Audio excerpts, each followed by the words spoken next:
তো কালকে আমরা এক লোকের মোটামুটি 12টা ছবি তুলি। তো উনি আমাকে আইসা বলে যে ভাই ছবি তোলা যাবে। আমি বললাম হ্যাঁ যাবে। তো মোটামুটি ওনার 12টা ফটোশ্যুট আমি করি। তো করার পর আমি ছবিগুলো চেক দেই, মোটামুটি সবগুলোই ভালো হয়েছে।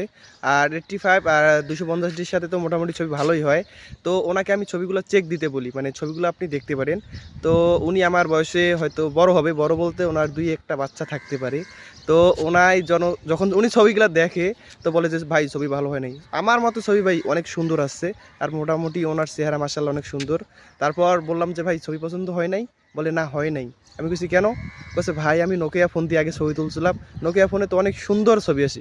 তাহলে ভাই বলেন আমার ক্যামেরা কোথায়? 1,20,000 টাকা প্রাইসের ক্যামেরা। ক্যামেরা বলতে ক্যামেরা দিয়ে মূলত ছবি তোলার জন্য ক্যামেরা নেওয়া। আর নোকিয়া ফোন আদিমকালের একটা ফোন। আচ্ছা ক্যামেরার থেকে কি নোকিয়া ফোন দিয়ে ছবি ভালো আসে নাকি বন্ধু বলো তো? ওনার মতে তো